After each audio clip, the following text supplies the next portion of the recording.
আর্থিক সহায়তাও করে এবং এই যে তার চিকিৎসার জন্য তারা খুব এগিয়ে আসে।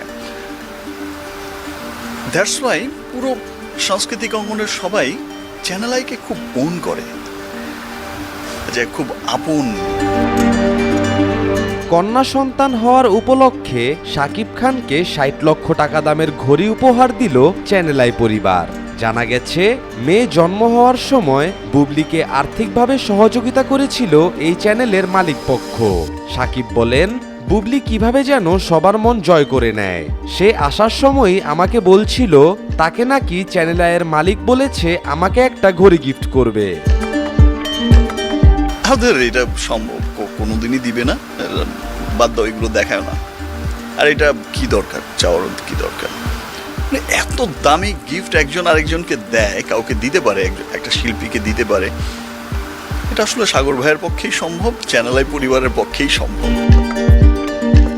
শাকিব খান জানায়, অনেক বছর পর কোনো সেলিব্রিটির কন্যা সন্তান হয়েছে। আমার মেয়েকে দেখে সবাই অনেক খুশি। সবাই আমার মেয়েটার মায়ায় পড়ে গেছে।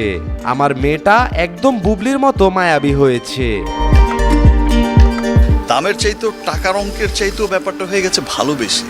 ঠিক আছে, একটা যে মমতা, যে ভালোবাসাটা দেখালেন সাগর ভাইয়ের, এই ভালোবাসার কাছে, চ্যানেল আই পরিবারের এই ভালোবাসার কাছে আমি সবসময় কৃতজ্ঞ থাকবো। জানি না ঘটনাটি কতটুকু সত্য, কিন্তু শাকিব খান আসলেই খুব ভাগ্যবান। তার ঘরে মহান আল্লাহ তাআলা একটি কন্যা সন্তান দিয়েছেন।